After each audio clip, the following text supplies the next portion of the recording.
तत्सवितुर्वरेण्यं भर्गो देवस्य धीमहि धियो यो नः प्रचोदयात्। हे ईश्वर, हम यह पठन पाठन आपको प्राप्त करने और कराने के लिए साधन के रूप में करने जा रहे हैं। इस कर्म को और इसके कर्म फल को भी आपको अर्पित करते हैं। ओम शांति शांति शांति। सबको सादर नमस्ते। हमारा वेदांत दर्शन का पाठ चल रहा है, जिसमें हम चतुर्थ अध्याय का प्रथम पाद पूरा कर चुके हैं और आज द्वितीय पाद आरंभ होगा चतुर्थ पाद का। तो विषय हमारा क्या चल रहा था कि जो ब्रह्मज्ञान को लक्ष्य बना करके कर्म किया जाता है, ठीक है, शुद्ध ज्ञानपूर्वक जो कर्म किया जाता है उसका फल मोक्ष मिलता है। तो तत्वज्ञान से युक्त होकर के ब्रह्मज्ञान को प्राप्त करने के उद्देश्य से, माने ब्रह्म को जानने के लिए, पाने के लिए जो भी कर्म करेंगे वो निष्काम कर्म हो जाता है, उसका फल मोक्ष मिलता है। और फिर हमने पढ़ा था जो ध्यानी है वो ब्रह्म को कैसे प्राप्त करता है। तो जो उसका पाप पुण्य कर्म था वो सब पहले वाला जो भोग रहा था भोग लेता है, जो भी पिछला कर्म था उसका पाप पुण्य वो भोग लेता है और फिर उसको नया शरीर नहीं मिलता है, वो ब्रह्म को प्राप्त कर लेता है, ठीक है। लेकिन जो ब्रह्म को प्राप्त नहीं करता है वो फिर संसार में लौट करके आता है। तो अब ये विषय पूरा हुआ। अब आ रहा है कि जो अंतिम समय में, वो चाहे योगी हो चाहे संसारी व्यक्ति हो, उसका मरण काल जब आता है तो मरते हुए व्यक्ति की वाणी कहाँ चली जाती है, एकदम मरण काल में। तो सभी इंद्रियां तो काम नहीं करेंगी ना जी, तो वो विषय उठा रहे हैं दूसरे पाद में। तो द्वितीय पाद का सूत्र एक बोलिए, वांग मनसी दर्शनात् शब्दाच्च। ये है सूत्र एक। इसका प्रश्न लिखिए, मरते हुए व्यक्ति की वाणी, मरते हुए व्यक्ति की वाणी कहाँ चली जाती है?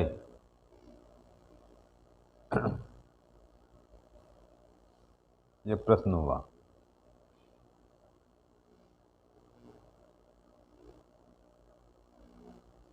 ठीक है, अर्थात जो व्यक्ति मर रहा होता है, मरने वाला है, मरने को जा रहा है, समझ गए, तो उसकी वाणी तो काम नहीं करती, फिर उसका बोलना बंद हो जाता है। तो उस अंतिम घड़ी में, अंतिम समय में, एकदम अंतिम सांस के आसपास में उसकी वाणी कहाँ चली जाती है? तो उत्तर लिखिए, मरते हुए व्यक्ति की वाणी मन में चली जाती है।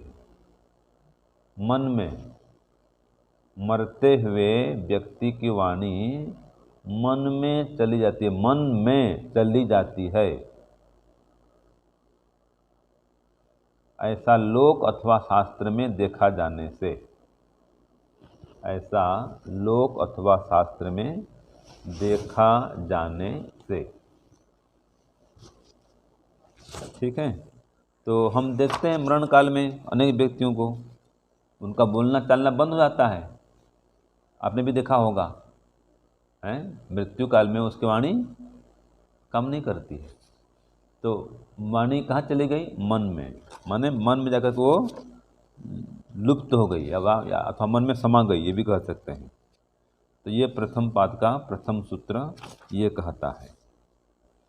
तो देखिए, वाक इंद्रियम मन से संपद्यते, जो वाणी आदि इंद्रियां हैं दोनों आ गया, वाक इंद्रिय भी बात आ गई। तो वाक इंद्रिय पहले ये लेंगे, वाणी की जो इंद्रिय है या वाक इंद्रिय है वह मन में चली जाती है, संगच्छते अथवा सांगत्यम आपनोति, मन की संगति को वाक इंद्रिय प्राप्त कर लेती है। संपद्यते तो प्रक्रियते, अंतर सूत्र अनंतरात् पूर्वा सूत्रात्। तो संपद्यते जगह मतलब क्या है? प्रक्रियते, ठीक है। संपद्यते मतलब क्या होता है, प्रक्रियते माने प्राप्त कर लेना। तो जिसकी वाणी है मन को प्राप्त कर लेती है, माने मन में चली जाती है। ये पिछले सूत्र से ये शब्द है, संगच्छते नहीं संपद्यते, ठीक है। सूत्र में है ना संपद्यते, हो सूत्र 19 में संपद्यते है, यहाँ पर भी वही संपद्यते आ गया भाष्य में। उसका मतलब है सांगत्यम आपनोति, वो मन की संगति को वाणी प्राप्त कर लेती है। तो कथा कदा, कब वो प्राप्त करती है, किस प्रकार प्राप्त करती है, तो कहा म्रियमाणस्यति, जो व्यक्ति मरने को जा रहा है, म्रियमाणस्य जो व्यक्ति मरने को जा रहा है उसकी वाणी मन में चली जाती है।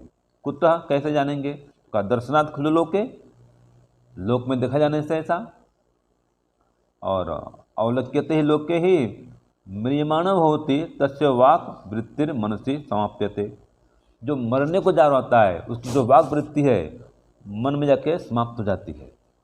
वक्तुम इच्छनपि न वक्तुम पारयति, देखो वक्तुम इच्छनपि बोलना चाहता है लेकिन वक्तुम न पारयति, बोल नहीं पाता है वो। देखा आपने कई बार होठ खुलते रहता है हाँ, और नहीं चल वाणी नहीं खुलती है। हमारे एक माता ईश्वर देवी जी है, पहले आश्रम थे रोजड़ में, वानप्रस्थ आश्रम में, वो अभी बहुत उम्र उनका हो चुका है, तो उनको भी सुनने आया उनके विषय में कि बोलना चाहते लेकिन वो शब्द नहीं बन पा रहे हैं। वो प्रयास तो कर रही है बोलने का लेकिन शब्द नहीं बन पा रहे। बताओ, बोलना चाहती है लेकिन वो जो शब्द रचना है ना, रचना नहीं हो पा रही शब्द की। वो अपने आप तो वो मन से तो बोल रही है, वाणी अपने ढंग से वो बोल रही है लेकिन वो शब्द नहीं बन पा रहे हैं। देखो, तो ये अंतिम समय में घटना घट जाती है। ये तो अभी मरण काल पहुंची भी नहीं है, ठीक है, चलना फिरना भी चालू है लेकिन वाणी का वो गड़बड़ हो गया थोड़ा। तो एकदम जो मरने वाला होता है वो तो एकदम चुप पड़ जाता है, होठ भी नहीं हिला पाता है, ठीक है जी, ये स्थिति आ जाती है। तो ये देखते हैं शास्त्र में। ऐसे ही शब्दात अर्थात शास्त्र वचनादपि गम्यते, ये शब्द प्रमाण से भी ये बात जानी जाती है कि अस्य सौम्य पुरुषस्य प्रयतः, हे सौम्य जो पुरुष मरने वाला होता है, प्रयतः माने मरने को जा रहा है, मरने वाला होता है, तो वांग मनस्य संपद्यते, उसकी जो वाणी है मन में चली जाती है। और मन प्राण है, और फिर मन में प्राण में, जो मन है प्राण में आगे वो लास्ट में आएगा, इसका प्रश्न भी आएगा। तो वाणी ली जाती है मन में और मन चला जाता है कहाँ, प्राण में। ये इसका प्रमाण दिया।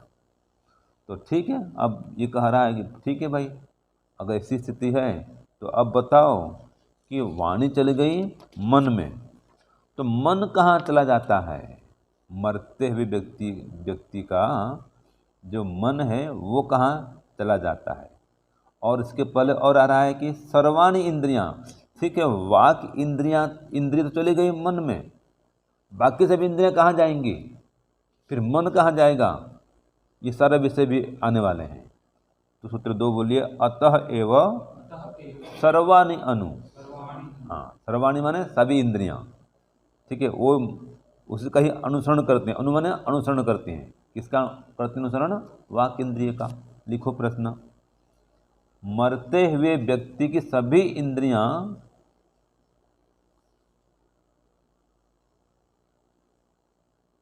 नहीं, पहले क्या लिखे थे,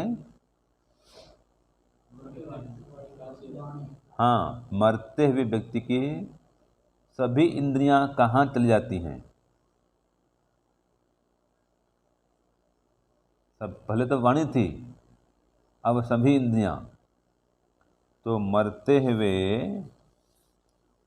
व्यक्ति की सभी इंद्रियां कहाँ चली जाती हैं।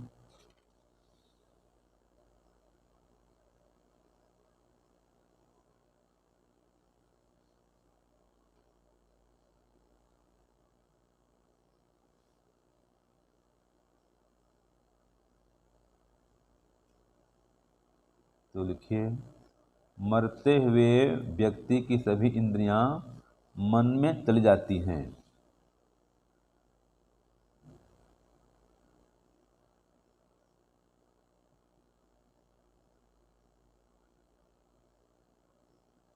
मरते हुए व्यक्ति की सभी इंद्रियां मन में चली जाती हैं।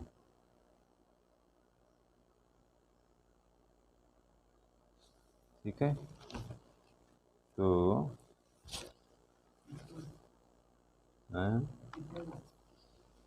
हाँ, ये एक तब ये बना, इसमें और थोड़ा जोड़ेंगे।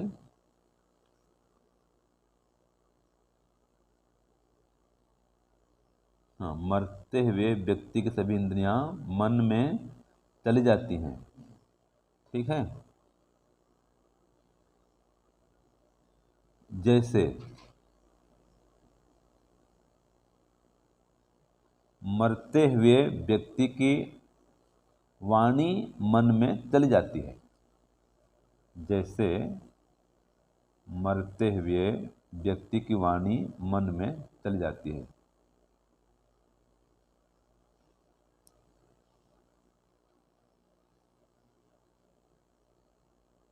जैसे मरते हुए व्यक्ति की वाणी मन में चली जाती है। इसी कथन से ही सिद्ध होता है कि इसी कथन से ही सिद्ध होता है कि इसी कथन से ही सिद्ध होता है कि सभी इंद्रियां मन में चली जाती हैं।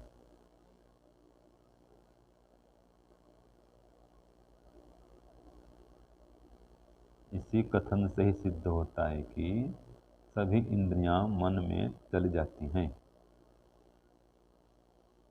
ठीक है, ऐसा समझ लेना चाहिए, ऐसा समझ लेना चाहिए। अब देखो, ये एक इसका हुआ।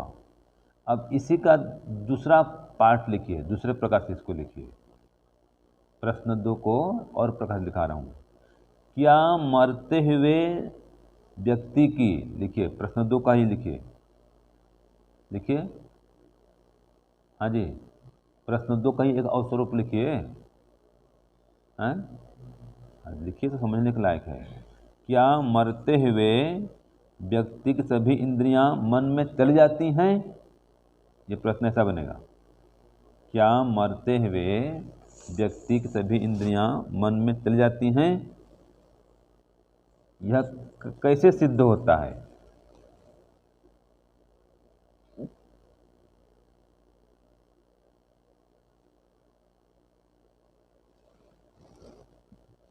तो उत्तर लिखिए, मरते हुए व्यक्ति की वाणी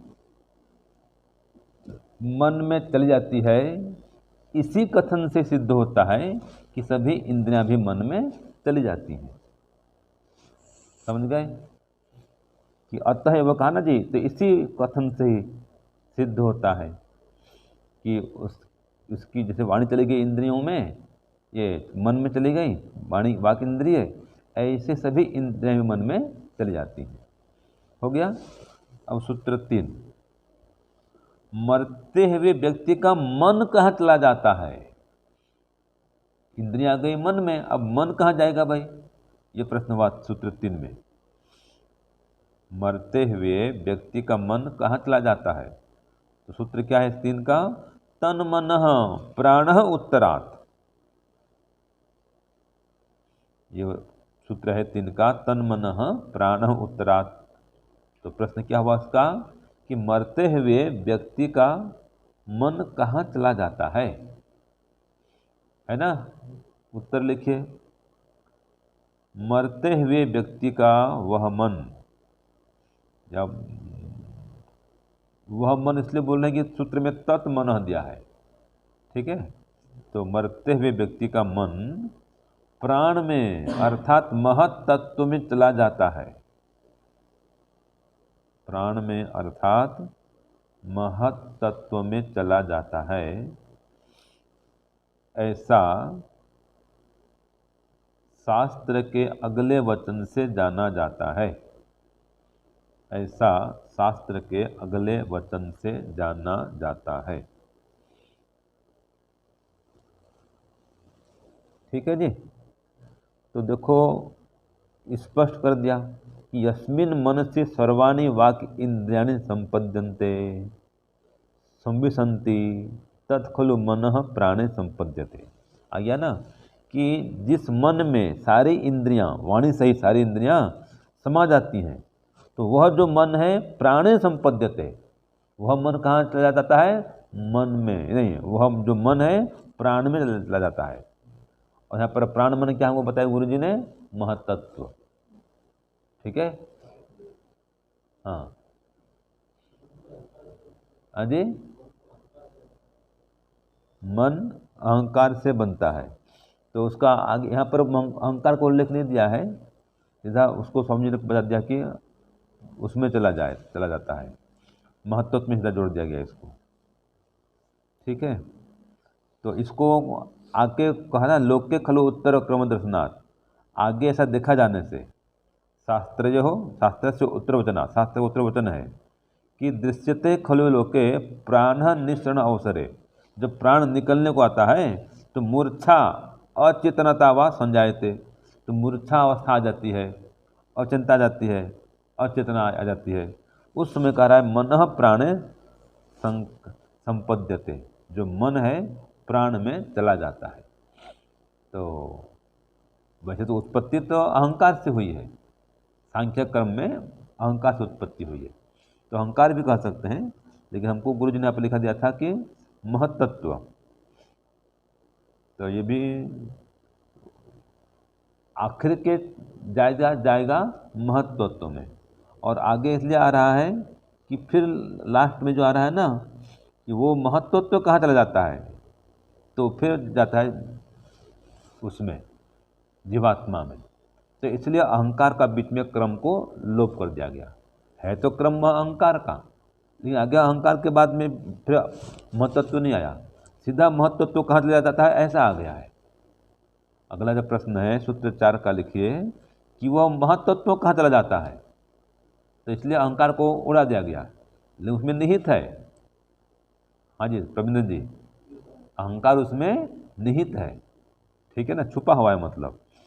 और आगे लास्ट में ऐसा आ गया, अगर इसमें आया होता कि वो अहंकार कहाँ जाता है, तब बोलते अहंकार महत्त्व में जाता है। फिर प्रश्न आता है महत्त्व कहाँ जाता है, सीधा आ गया कि अहंकार महत्त्व कहाँ जाता है, तो अहंकार का लोप हो गया। ठीक है, तो हम समझ जाएंगे अहंकार में जाता है, फिर अहंकार फिर महत्त्व में आता है, ये समझेंगे। तो आगे लिखिए प्रश्न 4, वह महत्त्व कहाँ जाता है?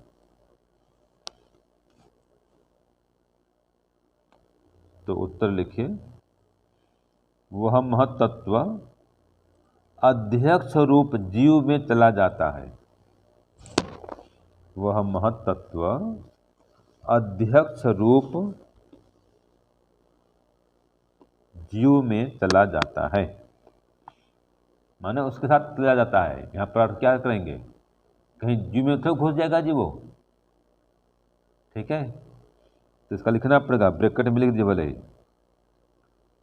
जीव के साथ पुनर्जन्म के लिए प्रयाण कर जाता है, लिख दीजिए ब्रैकेट में, जीव के साथ अगले जन्म के लिए प्रयाण कर जाता है। ठीक है ना, तो यही बात भाष्य में है। देखो क्या कहा भाष्य में कि सह प्राणन शक्तिमान मुख्य प्राणो अध्यक्षे तेजसात्मके तेज स्वरूपे प्राण, कि वो जो प्राण है प्राण शक्तिमान, वो कौन है? वो प्राण शक्तिमान कौन? वो जीवात्मा है, जो कि तेजस स्वरूप है, माने ज्ञान स्वरूप है, तो वही तो प्राण का आधार है। तो वह जो प्राण है तेज में आ गया,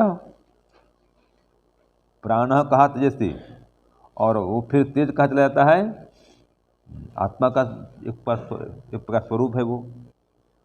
तो ये कह दिया कि वह जो महत्त्व है वो अध्यक्ष रूप जीवात्मा में चला जाता है। तो तेजस स्वरूप भी कहा गया इसको, माने ज्ञान स्वरूप भी कहा जाता है, एक ही बात है। फिर कथम प्रतीयते, किस प्रकार जाना जाएगा ये, तो कहा तस्य उपलब्धि आदिभ्यो हेतुभ्य, उसकी उपलब्धि आदि के हेतु से, उसकी उपलब्धि होती है, ऐसी प्राप्ति होती है, ऐसी अनुभूति होती है। कैसे?